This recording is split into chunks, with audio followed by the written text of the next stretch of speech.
Hi guys, Brett here from Hearns Hobbies, and I'm joined with Simon. And Simon is a very special guest of ours. He's come all the way in from the showroom floor, and he's come with some really interesting items. So Simon, introduce yourself and tell us what we've got in front of us. Okay, I'm Simon, and I'm a collector of vintage racing spark ignition engines.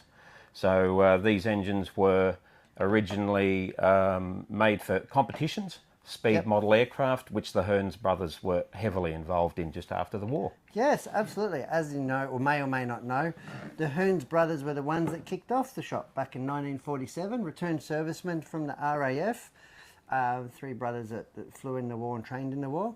And they came back and got into model aircraft, right? Absolutely. And they used them to train cadets, and they modelled them off scale, and they had a lot of fun doing it. Yep. And they were really like Australian pioneer in the model plane industry. Correct. Worldwide.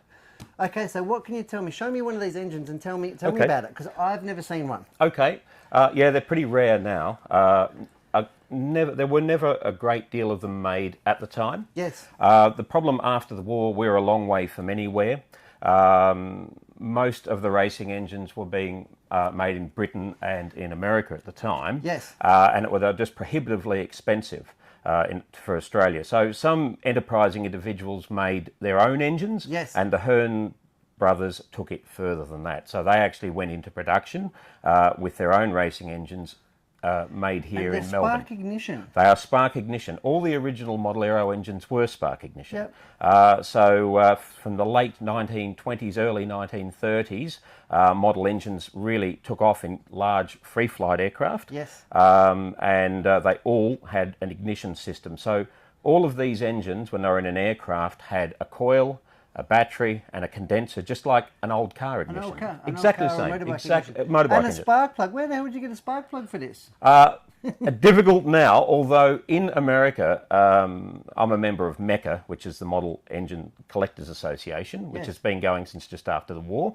And a number of the members have new spark plugs and things made, because I actually do run these engines. Not these two. No, not these two. They're in my collection, but there's other engines I run. Fantastic. So show us the one in your hand. Let's have a look on the overhead camera. Yep.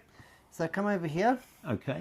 And tell us all about what we're looking at. You've got a pointer there. So point out, like the start, what is HTH? Right. So they wanted to name their engine. Yep. Hearns Hobbies Tempest. Okay. So the engines that all of the engines that Hearns made, which wasn't for very long, were called Tempest. Yes. The predominant engines at that time, racing engines, were the American McCoy or the American Hornet. Yes. These are based on a McCoy, an American McCoy. The first Hearns Hobbies engine was based on the Hornet, which was an obsolete design, really, compared to these McCoys. So they tested both, and then they built their engines after these. Fantastic. So the engines that were based on the Hornet, they actually sold to the model dockyards. Yeah, fantastic. Yeah, fantastic. and they were called the Hornets. And so this is, you said, a Series 1 motor, a Tempest one. Yeah, and they're both Tempests. So this is the first series of engines, so 1948. So they hadn't been in business very long when they started making 48, 49. And these were cast right here in Melbourne? Right here in Melbourne. Yep. The foundry here in Melbourne. They were machined here in Melbourne. Yep. There is some conjecture whether Hearns staff actually assembled the engines themselves or not. No one's ever going to know. No. But some people think that they were actually put together. They bought the parts in. The parts were made elsewhere, and then they built them. So this is a Series 1, the black crankcase. It's rear rotary disc valve induction, which all of the racing engines, or most of the racing engines at that time, had gone over to. Even very late model two-stroke racing motorbikes used. Absolutely, disc induction. Yeah, absolutely. So disc induction was pretty revolutionary. Earlier engines were side port with which were piston controlled. Yes. In the side of the crankcase there, and didn't make anything like the power. These were up to the minute design. On the front, you have the ignition timer. So unlike a glow engine, your ignition timing could be changed. So in this particular engine, being an aircraft version, you could undo that and you rotate the timer, and you advance or retard it. So people would retard them to start them, make them easier to start, and then advance them to their maximum advance once they were running. Warmed up, Yep. It should have a green head, but it's fairly faded after all that time. I can just see it. Just faint. Just faint. Yeah. And the carburetor, what? Is just full open? Just full. Oh yeah, they're just full open. Really? Oh yeah. You start them up and they're going flat out. So these were used, as I said, Control line. Control line speed. Yeah. Or stunt, but mostly speed. So you start them up, you adjust your timing, you adjust the mixture, and that's it. That's it. Until it runs out. Yep, you hang on to it. Yeah, absolutely. And they were also used a great deal in tether cars, which are my interest as well. So that, although with the longer extension on the crankshaft, that's for a propeller. Yep. So that's an aircraft engine. That would have been that engine there. The Mark II is actually out of a tether car. It was actually out of a tether boat. Okay, so this is the Mark I. Yep. Now let's have a look at the Mark II. And what are the main differences that we're looking at here? Look, they did change the internal porting slightly. Yes. Transfer ports, etc. The transfer bypass, which you can see here, this sort of triangular shape on both engines, it's actually larger on this one. Yes.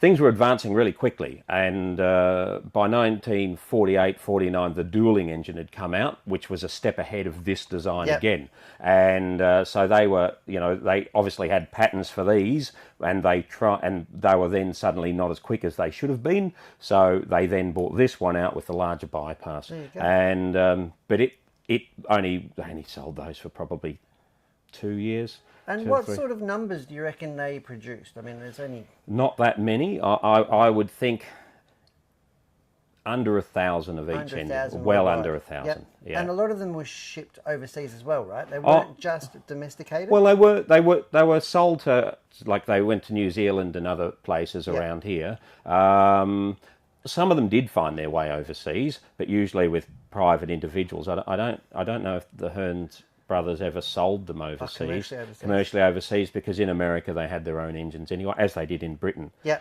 And how does the advancer work on this one? Well, this is different. This is being a tether car engine.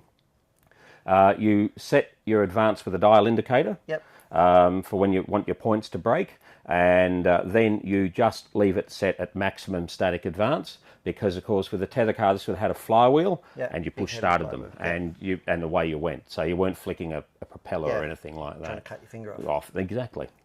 That's good. And this is why it's got a pointer here. That would have been set up. No, that was for the mixture needle, and I just took them out so they didn't get bent on the way here. So they're actually still at home. But so you just have a needle like a glow engine or like a diesel. And I took the one out of that one as well. So some people, you would see them marked with a point, like with a little dot here and a little dot there, and you knew that was top dead or whatever you wanted. And they're bull race engines, of course. You can see clearly on this one, it's got bull races on the crankshaft. That would have been pretty revolutionary. Oh yeah, all the American racing engines had that as well, like the McCoys and Duelings, and the Hornets. The Hornets were the first racing engine. They came out in *39.